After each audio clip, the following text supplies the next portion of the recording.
Welcome to another episode of the Confessions of a Recovering Landlord podcast, where you'll learn the secrets commercial landlords would prefer you not know. I'm your host, Jan Gibbons, along with my co-host and experienced commercial real estate broker, Bob Gibbons. That's me. Brought to you by Riata Commercial Realty, where we exclusively represent users of office and warehouse properties. Landlords have representation. Do you?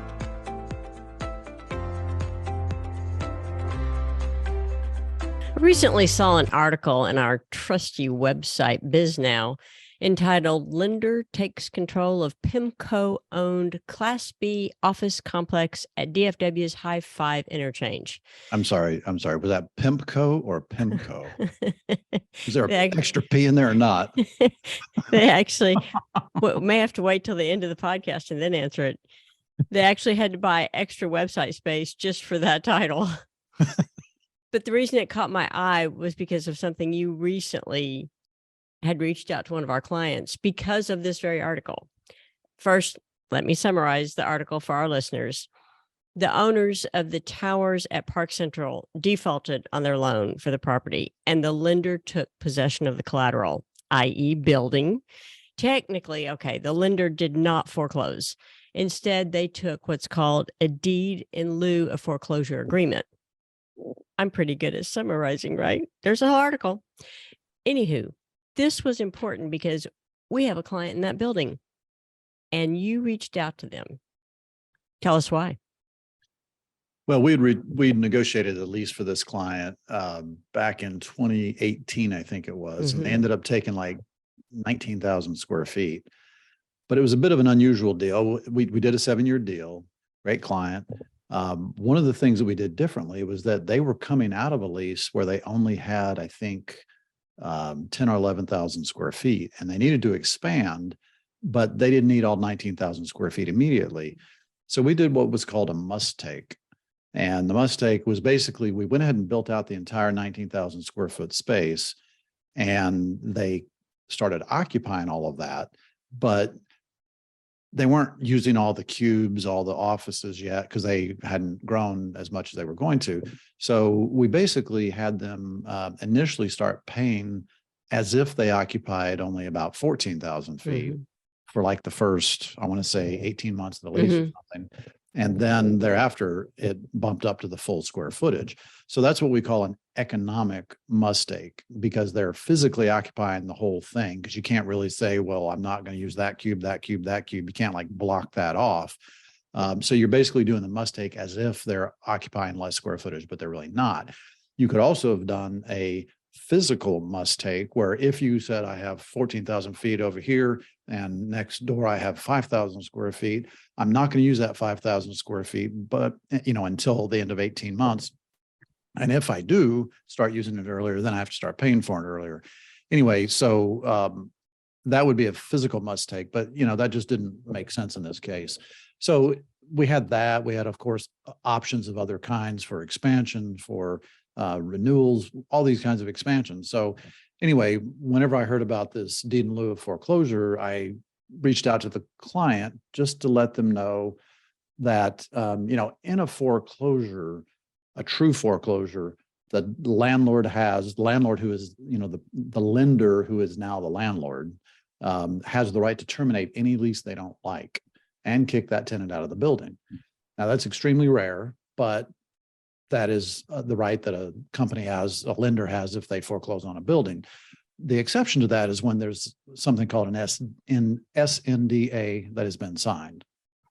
Okay. Quick question before we get to the SNDA, which is going to need a lot of clarification.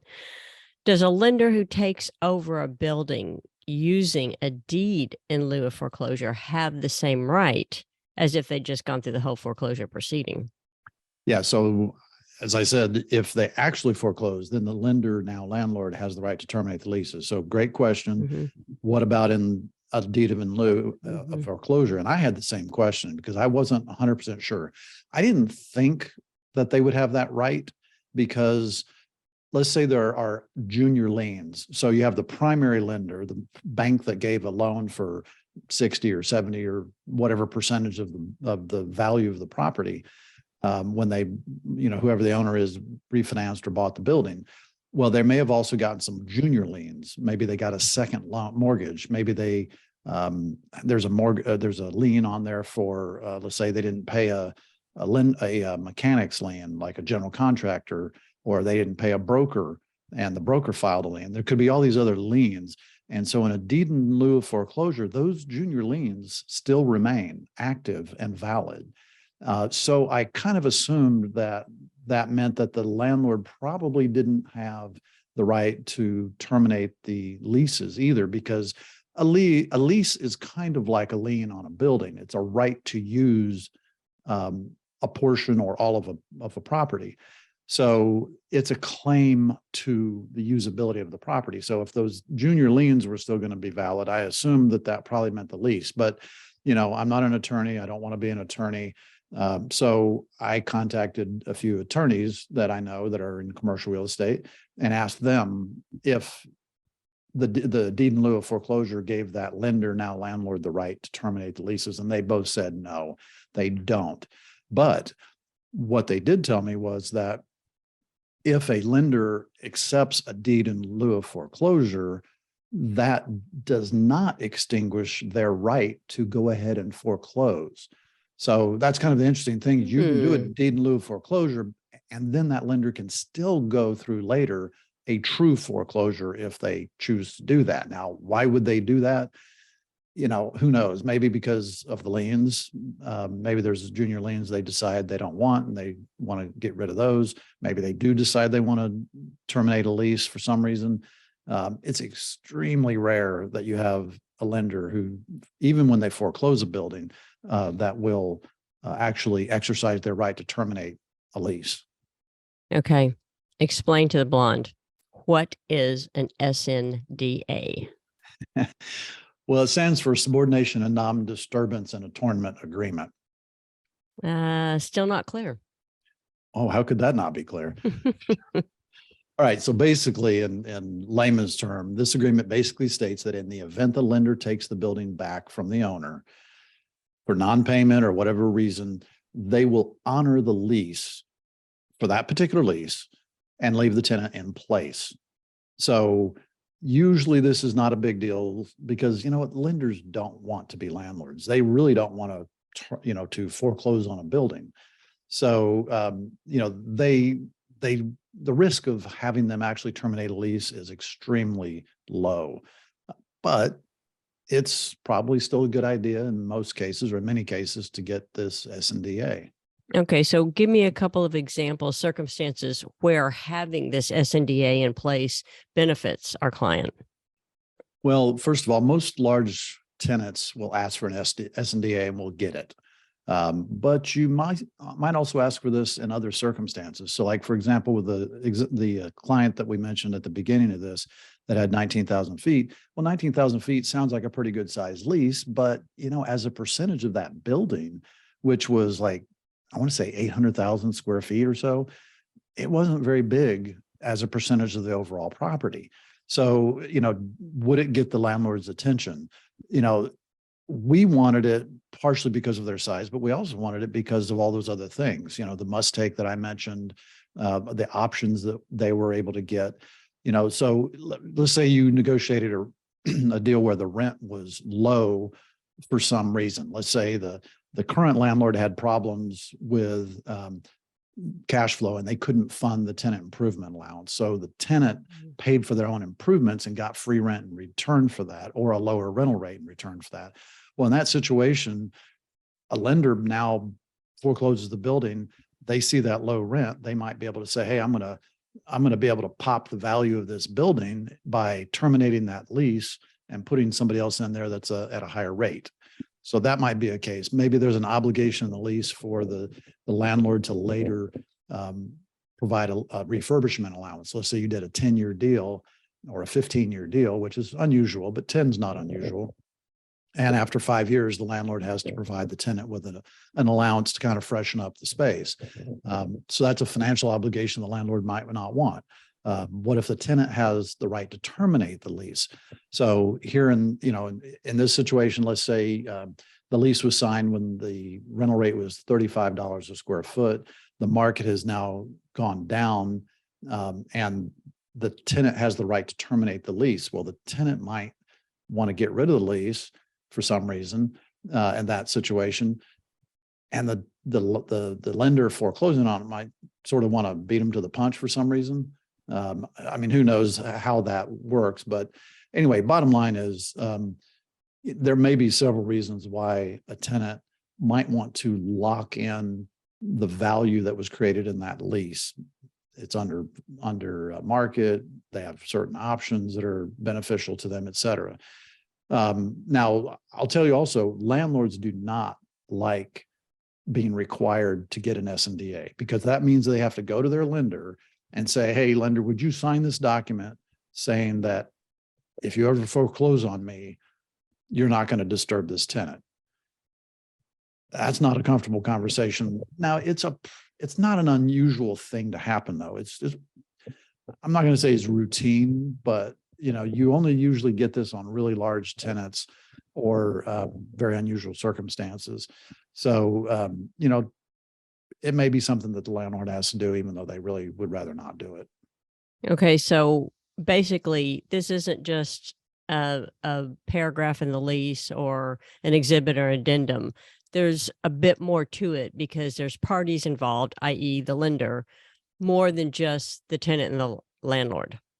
Yeah. I mean, so the tenant and the landlord sign a lease. The lender is not a party to the lease. So the SNDA now is an agreement where the lender is signing it. So in the lease, what you do is you state, well, actually, before you even get to the lease, when you're negotiating the business terms, you're exchanging proposals, counteroffers, letters of intent, you want to, as the tenant, and we're tenant reps, so we represent the company leasing the space or buying the building, but in this case, we're talking about leases. So in this case, we're going to say, hey, landlord, as a condition on this deal, we want an SNDA from the lender. And so it should be addressed at that stage. When you get to the point where you're actually negotiating the lease document itself, it needs to be there again. The landlord will probably say, well, look, I'm happy to ask the lender for an SNDA, but I'm not going to make getting the SNDA a contingency on the lease, so that if the SNDA is not delivered, then the lease is terminated, and the tenant has the option to say, all right, yeah, we're going to go to a different building because you weren't able to deliver that SNDA. So regardless of what happens, the tenant needs a lawyer. Without a doubt. Without a doubt. I mean, like I said, we're not attorneys. We don't want to be attorneys. I mean, we always advise every client to get an attorney involved, but this is a circumstance in which, I have no business negotiating the details of the actual SNDA itself. I mean, that would be ridiculous for me to try and do that. I can negotiate to have one or not to have one, but the actual language of that document, sorry, I'm clueless. That's not going to be me. So most of the time, the landlord is going to have a period of time in which to get the SNDA signed by the lender. It's not usually something that happens at the same time the lease itself is signed. So, you got to kind of think through, all right, what happens in this situation? There's improvements to be done. Who's paying for those improvements? What happens if the SNDA is not signed and the tenant now has the right to terminate the lease? Who pays for those improvements? It gets to be complicated. And again, that's why you got to have an attorney involved. But tenant reps know enough to ask for SNDAs, at least those at Riata Commercial Realty. That's us. You're right. Thank you for listening. And just a reminder to send in questions to see if we can stump Bob. Not going to happen. We really appreciate your taking the time to tune into this episode. We would love it if you would give us a 5-star rating on whatever platform you're listening to this on. And if you are on our YouTube channel, we would love to read your feedback in the comment section. Also, be sure to subscribe so you get notified when we publish new episodes. Thanks, and see you next time.